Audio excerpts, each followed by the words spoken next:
Mga boss, sa video na to ay magpapalit tayo ng BMS. Ito kasing nakakabit na to ay 30 ampere BMS na mumurahin lang, kumbaga generic.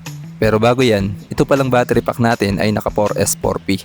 Ibig sabihin 4 series 4 parallel. Ang total capacity nito ngayon ay 26,000 mAh o 26Ah. Kasi mga boss, 6,500 mAh ang apat na battery na naka-series. Tapos naka 4 parallel tayo kaya 6,500 times 4 equals 26,000 mAh o 26Ah nga. Mga boss, palyado na din kasi itong BMS na to kaya kailangan na rin palitan. Ipapakita ko sa inyo mga boss. Bali gagamit tayo ng digital tester. Set lang natin sa DC. Tapos ilagay natin sa output ng battery or yung wire na galing sa BMS yung test probe.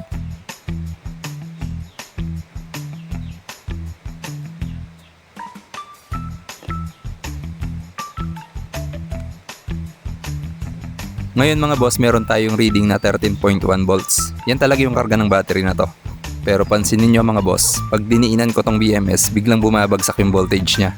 Maabot pa nga ng 10 volts yan. Tapos kung kanina 13.1 volts ang output niya, ngayon pumakat na lang sa 12.1 volts. Pero tingnan nyo to mga boss, pag nirekta ko sa positive at negative terminal ng battery yung tester, kumbaga hindi siya dadaan sa BMS. Tingnan natin kung ilan ang masusukat natin. Ayan mga boss, 13.1 volts siya. Ibig sabihin may problema talaga yung BMS. Ngayon mga boss, papalitan na natin siya ng BMS na magandang brand. Dali pala ang brand na ipapalit natin at 60 ampere na din to mga boss, medyo mataas-taas na. Kaya na nitong mapagaana ang automatic washing machine, pero depende pa rin sa inverter nyo. Eto na siya mga boss, medyo mabigat siya at mukhang matibay naman. Ilalagay ko na lang sa description box yung link ng BMS na to. Ngayon mga boss, tatanggalin ko na tong lumang BMS. Bali, unahin muna natin tanggalin lahat ng wire. Nakahinang lang naman to sa tabing wire kaya madali lang alisin.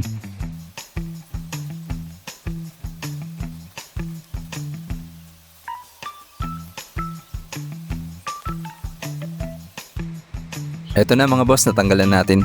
Bali, dito natin siya ipapwesto sa side na to para malapit sa main negative terminal para yung wire ng B- sa BMS aabot. Bali mga boss, itong sinasabi kong wire ng B- sa BMS, ikakabit natin to sa main negative ng ating battery. Tapos yung P- naman, ito na yung magiging input at output ng negative. Bali ito yung linya na dadaan sa negative breaker ng battery at negative ng inverter. Mamaya makikita nyo kung paano ang connection niya. Didikit lang natin to ng glue mga boss.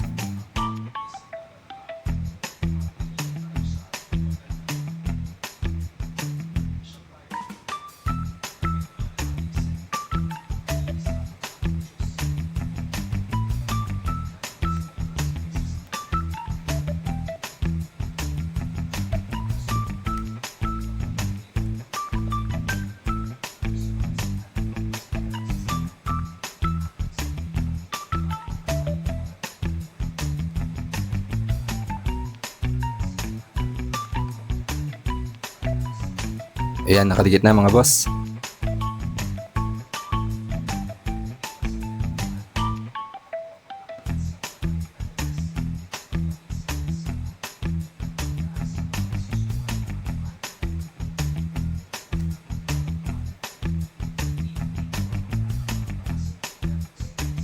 Tapos ilagay natin dito yung mga wire. Pero wag muna natin isaksak para lang safe. Mamaya natin isasaksak pag nakahinang na lahat ng wire. Okay mga boss, umpisa na natin maghinang ng wire. Bali mga boss, itong maliit na kulay black na wire na to, ihihinang natin to sa main negative ng battery. Yung B- kanina na kulay blue ang wire, magkasama sila nitong manipis na kulay black na wire. Pero mamaya na natin ihihinang yung kulay blue na wire. Unahin muna natin itong kulay black. Ayan mga boss, kahit saan dyan sa main negative terminal, ihinang walang problema.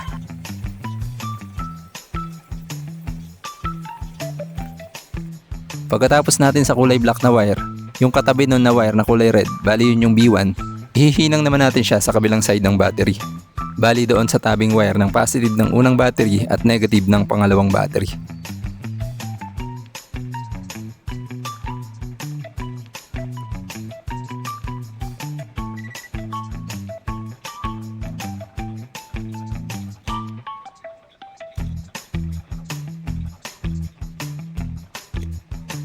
Next mga boss ay sa pangalawang kulay red na wire naman tayo. Bali ito yung B2 natin. Hihinang naman natin to sa tabbing wire ng positive ng pangalawang battery at negative ng pangatlong battery.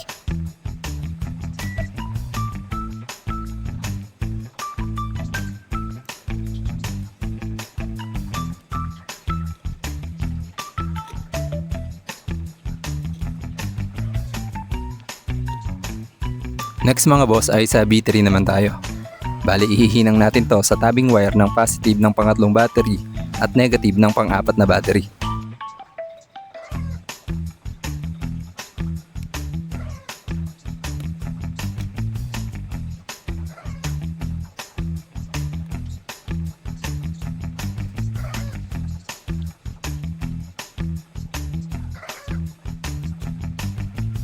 At yung panghuling wire mga boss ay dito naman sa main positive ng ating battery.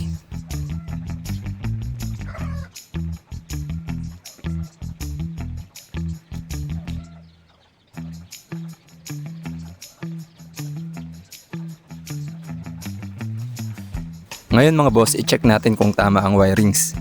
Ilagay lang natin sa kulay black na wire yung negative ng tester. Tapos isa-isahin natin idikit yung positive ng tester sa kulay red na wire. Sa unang test natin dapat may 3.2 volts na masukat.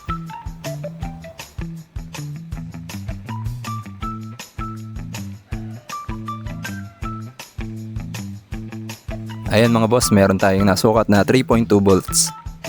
6.5 volts naman yung kasunod. Ayan mga boss, 9.8 volts naman yung nasukat natin sa pangatlo. 13.1 volts naman yung huli. Ngayon mga boss, ikabit na natin yung B-. Ito yun yung malaking wire na kulay blue. Dagdagan natin yung lead para kapit na kapit yung wire.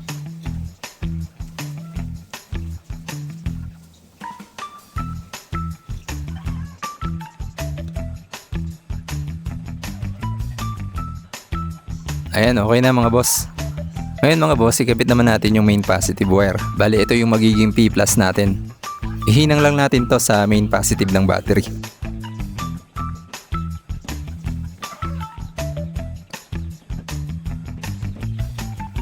Dagdagan lang din natin yung lead para sure na hindi bibitaw yung wire.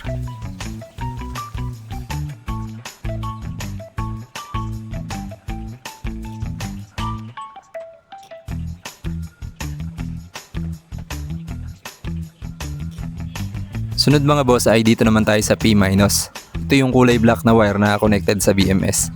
Bali, dudugtungan lang natin to para humaba yung wire. Ito na yung magiging negative wire natin. Ihinang lang natin mabuti. Pag kasi hindi maayos yung pagkakahinang, pwedeng mag-init yung dugtungan na yan.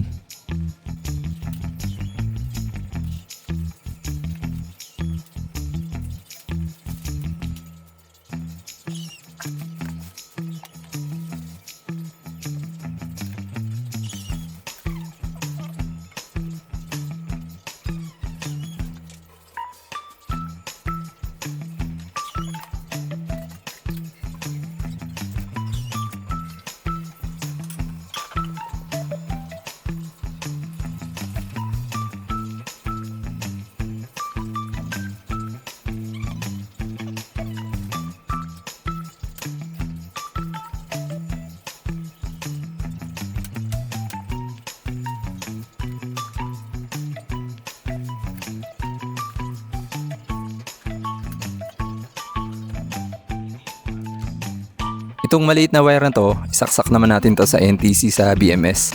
Pero ano nga ba ang ibig sabihin ng NTC at ano ang trabaho nito? Ang NTC wire sa BMS mga boss ay para sa temperature sensor. Ang ibig sabihin ng NTC ay Negative Temperature Coefficient Thermistor. Ang trabaho nito ay bantayan ang temperatura ng battery pack.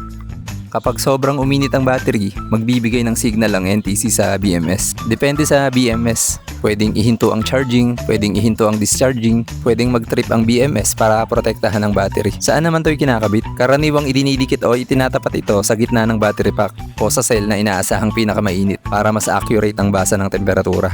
Basta ang importante mga boss, nakadikit siya sa mismong cell.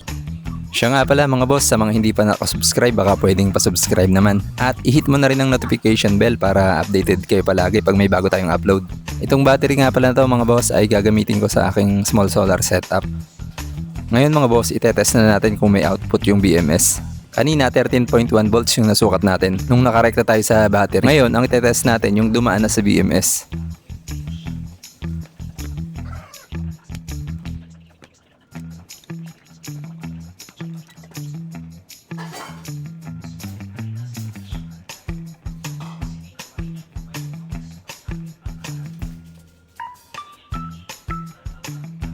Ayan mga boss, meron tayong nasukat na 13.1 volts. Ibig sabihin, okay na itong battery pack natin. O paano mga boss, hanggang dito na lang muna. Maraming salamat sa panonood.